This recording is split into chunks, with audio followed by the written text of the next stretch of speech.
오늘은 지방 중랑천에서 금자도를 지나서 서울숲을 지나서 자양역까지 한번 가보겠습니다. 한 10km 정도 될 것 같은데요.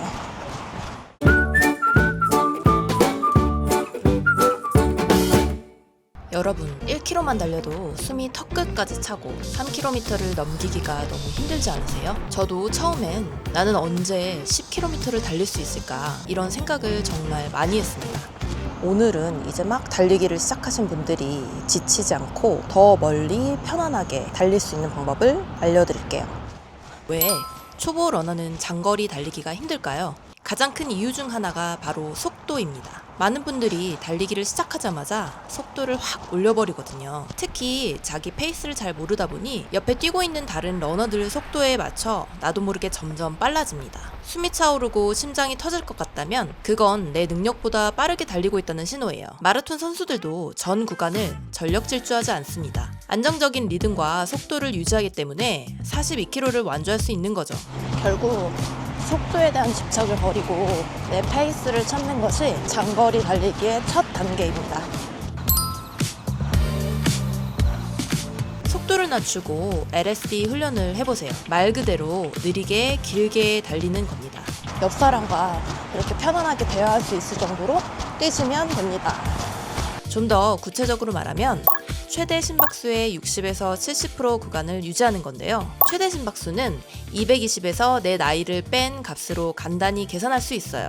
예를 들어 30세라면 190이 최대 심박수고 그 60에서 70%는 114에서 133 정도, 40세라면 최대 180, 60에서 70%는 108에서 126 정도예요. 이 정도 심박수 구간이 바로 숨이 크게 차지 않고 대화가 가능한 속도예요. 이렇게 달리면 심폐에 부담을 주지 않고 지구력이 점점 올라가서 체력과 자신감이 함께 쌓이고 더 긴 거리를 훨씬 편하게 달릴 수 있습니다.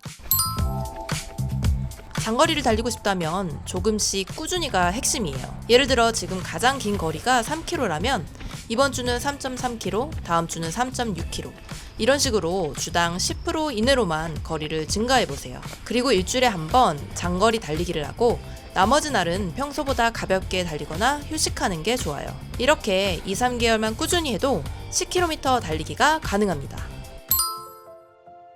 여러분, 프로 선수들 보면 매일 죽으림을 다해 훈련할 것 같죠? 근데 실제로는 휴식일이 꼭 있습니다. 그날만큼은 강도를 확 낮추거나 아예 쉬면서 몸이 스스로 회복하고 강해질 시간을 주는 거죠.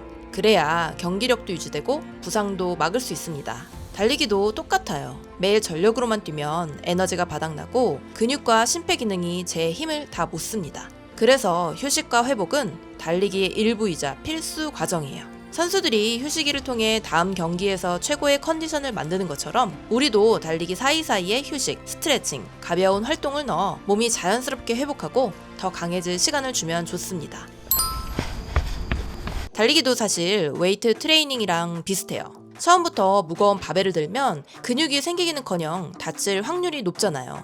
그래서 초보자들은 빈 바부터 천천히 들고 자세를 익히면서 점점 무게를 늘려갑니다. 오르막이나 빠른 구간 달리기도 마찬가지예요. 기초 체력이 어느 정도 올라온 뒤 그때부터 조금씩 이런 자극을 넣으면 근력과 심폐 기능이 훨씬 좋아집니다. 하지만 처음부터 이런 고강도 구간에 도전하면 관절과 근육에 부하가 크게 걸려 부상 위험이 커져요. 차라리 평지에서 느리고 꾸준히 달리는 습관부터 만들어두는 게 훨씬 중요합니다. 이렇게 기본 체력을 쌓아두면 나중에는 이런 훈련들도 훨씬 수월하고 안전하게 즐길 수 있습니다. 속도를 낮추면 달리기가 완전히 달라집니다. 숨이 덜 차니까 주변 풍경을 볼 여유가 생기고 바람, 햇살, 새소리를 느낄 수가 있어요.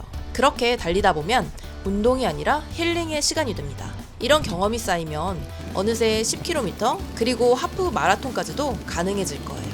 이렇게 속도 낮추기, 점진적 거리 늘리기, 충분한 휴식만 실천해도 누구나 지치지 않고 더 멀리 달릴 수 있다는 거 이제 감이 오시죠? 여기에 도움이 되는 아이템까지 더하면 러닝이 훨씬 편해지고 재밌어집니다. 그래서 지금부터는 초보 러너 필수템 3가지를 소개해 드릴게요. 달리기를 할 때 가장 먼저 필요한 아이템, 바로 러닝화죠. 러닝이 계속 인기가 많으면서 다양한 러닝화가 쏟아져 나와서 어떤 제품을 골라야 할지 고민되실 텐데요. 특히 초보자라면 안정화를 추천드립니다. 이제 막 러닝을 시작하시면 발과 하체 근육이 아직 단단하지 않기 때문에 달릴 때 충격 흡수를 잘 하지 못합니다. 이럴 때 발을 잘 잡아주고 충격을 덜어주는 안정화를 신어주면 좋은데요. 안정화를 신으면 무릎과 발목에 부담이 덜해서 부상을 예방할 수 있어요. 저 같은 경우에는 발볼이 넓고 붓기가 좀 심한 편이라서 앞에 볼이 넓은 러닝화를 선택을 했고 달리다 보면 발이 부어요. 그래서 반치수 업해서 제가 240, 45를 신는데 250을 선택했습니다. 처음에는 저도 잘 몰라서 딱 맞는 운동화를 신고 뛰었었거든요. 그랬더니 뛰고 오니까 발가락이 너무 아프더라고요. 그래서 반치수에서 한 치수를 업해서 사보세요.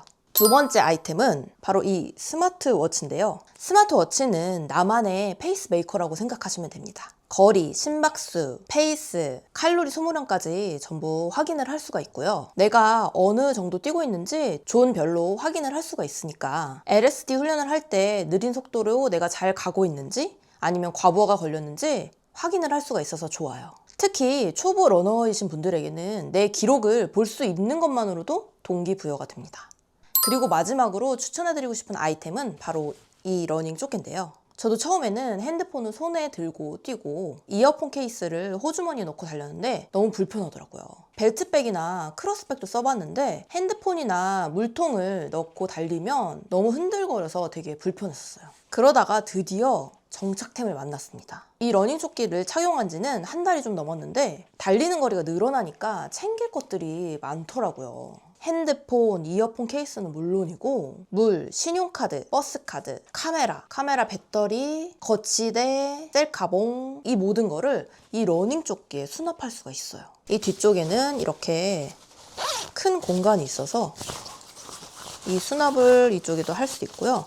여기는 주머니가 공간이 이렇게 두 개로 나눠져 있어요.